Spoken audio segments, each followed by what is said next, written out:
আমাকে এই যে এই বক্তব্য দিয়ে ইসলাম কায়েম হবে না, কি করা লাগবে? এই 201 সংসদ সদস্য যদি পার্লামেন্টে পাঠানো যায়, আল্লাহর কোরআনের আইনগুলো পাশ হবে, কার্যকরী হবে এবং দেশটা কোরআন দিয়ে চলবে। তো আমাকে এই পীরগঞ্জ উপজেলায় পার্লামেন্ট নির্বাচন করার জন্য, এমপি নির্বাচন করার জন্য জামাত ইসলামী আমাকে এখানে প্রার্থী হিসেবে মনোনয়ন দিয়েছে, আমার নামটা ঘোষণা করেছে।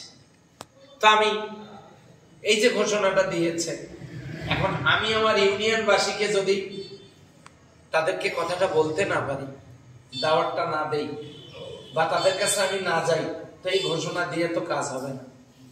আমি আল্লাহর কোরআনের কথাগুলো শহীদ আবু সাঈদের রক্ত স্নাত জমিন থেকে পীরগঞ্জের মানুষের অধিকার প্রতিষ্ঠার জন্য, এখানে তো বৈষম্য করা হয়েছে, বিশ্ব রোডের পাশে উন্নয়ন সব জায়গায় হোক আমি চাই, কিন্তু বিশ্ব রোডের পূর্ব পাশে অবহেলিত কিনা বলেন তো?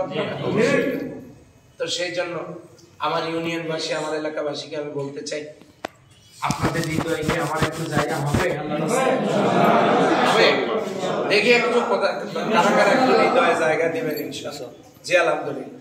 তা আপনারা আপনাদের পরিবার, বাড়ি ঘর, রাস্তাঘাট, মাঠ, হাট, বাজার, অফিস, আদালত, যেখানে সুযোগ পাবেন, যে আমরা একটাই কথা বলবেন, 53 বছর দেখেছি, মাত্র 5টা বছরের জন্য আমরা একটু দেখি, আমরা দেখি। আচ্ছা যদি না হয় পরে চেঞ্জ করা যাবে না? তাহলে 5টা বছরের জন্য একটু দেখি। তো আপনারা যেহেতু হৃদয়ে জায়গা করে দিয়েছেন, আপনারা দাওয়াতি কাজ করবেন, আর আমার জন্য আপনারা দোয়া করবেন, আমিও আপনাদের জন্য দোয়া করছি। বাংলাদেশ জামাত ইসলামীর ওই যে ফরম, যোগদান ফরমে আপনাদের নাম আর মোবাইল নাম্বার দিলে আপনিও আমাদের কাফেলায় শামিল হয়ে গেলেন।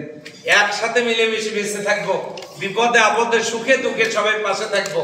আল্লাহ যেন আমাদেরকে কবুল করেন বলে আমিন।